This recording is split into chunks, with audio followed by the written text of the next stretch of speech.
I grew up in the Presbyterian church and was always there. If the church doors were open, the Robinsons were there. And I was baptized as a child, and at 12 I became a member of the church. And then I went away to the University of Virginia, and some of the kids were going to a new Presbyterian church that was starting up. And I went there, and these people knew this God that we've been mumbling about out of the responsive readings for all my life. And I didn't know what they had, but something was different here. And so they were talking about Christ's blood for my sins, and I said, I don't really think that I ever accepted that I was a sinner and took Christ's blood for my sins. And about a month after that, the pastor was talking about being available to God.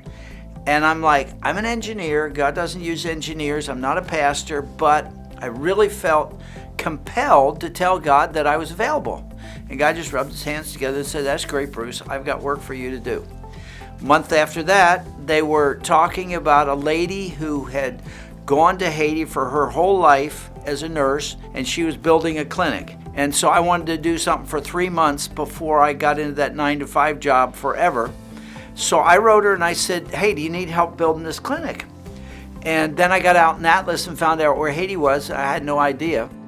And so I went down to Haiti and helped this lady build a clinic. And God just dropped me down here and said, Bruce, what do you think about serving me here?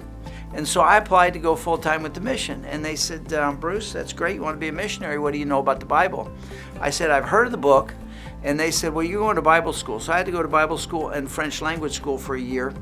And then I got to Haiti, and I thought, I'm done with school. I am ready to save the world. I'm spring-loaded, ready to go. I thought I'm doing all this stuff. And I realized that over time that my job was to show up and do the work that God gave me to do.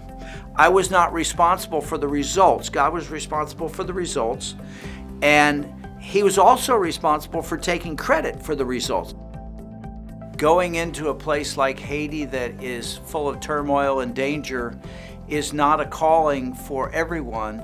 But if God is calling you to missions, or if he's calling you to share the gospel cross-culturally across the street, I encourage you to take the challenge. God called me. He would not leave me alone.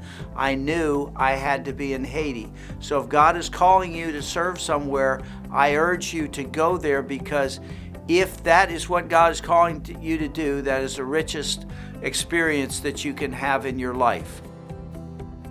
The gospel and sharing Jesus Christ is still a trench war. It's still about relationships.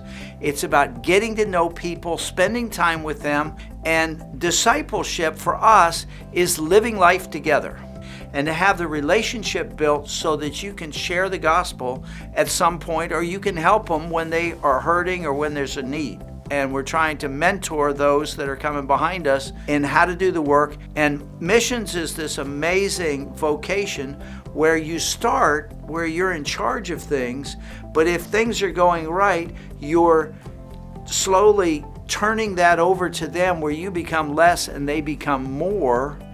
And in the end, they're doing it and you aren't needed anymore.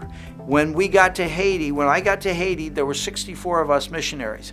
Right now, Deb and I are the last two, because the Haitians have taken over and they've said, we're going to take this to another level and we're going to do it and we're going to reach our people for Jesus Christ. Thank you for showing us how to do it, but we got it now.